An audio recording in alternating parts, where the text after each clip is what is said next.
दोस्तों, आप लोग का स्वागत है रानी देवी ऑफिशियल चैनल में। आज मैं लेकर आई हूँ बहुत सुंदर सा प्यारा सा शिव पारंपरिक गीत। एक बार आप लोग जरूर सुने। अच्छा लगे तो लाइक कमेंट शेयर जरूर करें। चैनल पर नए हैं तो चैनल को सब्सक्राइब जरूर कीजिएगा, प्यार दुलार जरूर दीजिएगा।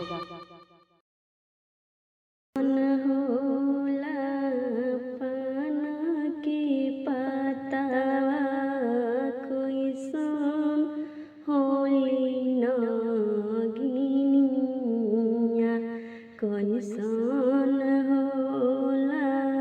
पाना की पतवा,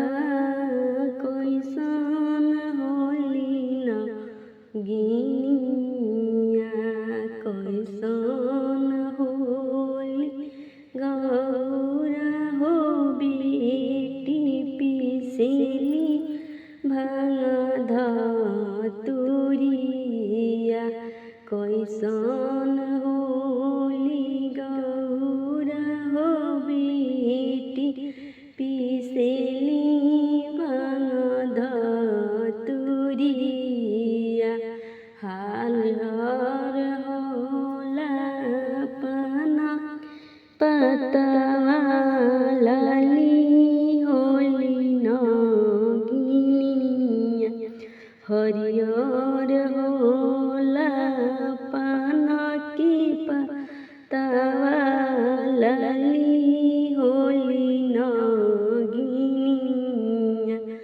गोरा होली गौरा हो बेटी पिसेली भांग धतुरिया, गोरा होली गौरा हो बेटी पिसेली भांग धतुरिया, केमी होला पाना की पतवा, केमी होली नगिनिया, केमी होला पाना की पतवा, केमी होली नगिनिया, केमी होली गौरा हो बेटी पिसेली भांग धतुरिया, केमी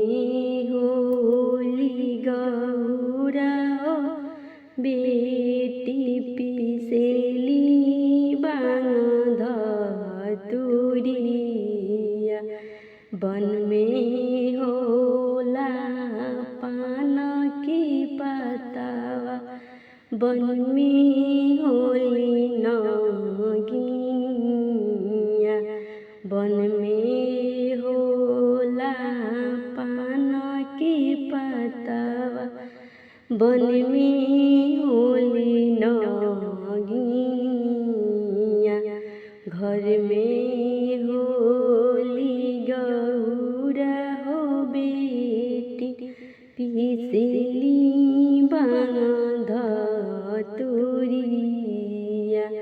घर में होली गौरा हो बेटी,